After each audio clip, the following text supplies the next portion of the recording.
Peux-tu deviner le secret d'un mariage harmonieux? Ai-je demandé, tournant l'objectif de la caméra vers ma vie. Je suis le soutien de famille, et ma femme est la maîtresse de maison. Nous n'avons pas d'enfants, juste nous deux, dans un accord qui a apporté la paix à nos vies.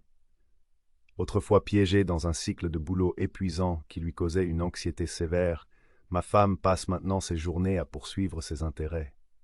Je supporte le fardeau financier, tandis qu'elle s'occupe de notre foyer. Ces tâches incluent la cuisine, le ménage, la lessive et les courses. Je m'occupe des poubelles et de la pelouse, et c'est à peu près tout. Cela peut sembler peu conventionnel, mais ça fonctionne. Elle rayonne, plus heureuse qu'elle ne l'a jamais été, et je rentre à la maison dans un foyer propre, un repas chaud et une femme encore plus séduisante. Cet arrangement est notre sanctuaire, notre équilibre. Mais un soir, ses amis sont venus. Alors que leurs rires résonnaient dans la maison, j'ai entendu leur bavardage. Elles prétendaient que notre arrangement était injuste, archaïque, comme quelque chose des années 50. Elles m'ont critiqué, me qualifiant de paresseux et m'accusant de fuir mes responsabilités. J'aurais dû laisser couler, mais leur jugement m'a blessé. Leurs mots ont allumé une étincelle de colère.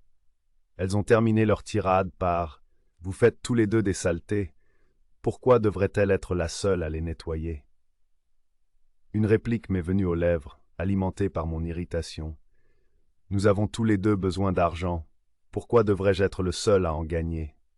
ai-je rétorqué, pensant défendre notre accord. Mais je suis sorti pour trouver ma femme en larmes, son cœur transpercé par mes mots. Elle pensait que j'étais insatisfait, que je voulais qu'elle retourne travailler. J'ai bafouillé pour expliquer, pour la rassurer que je ne le pensais pas, mais le mal était fait.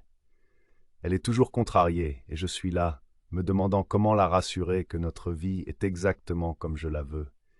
Comment lui montrer que je chéris notre arrangement, et par-dessus tout, que j'apprécie tout ce qu'elle fait. Comment réparer la brèche que mes mots ont créée.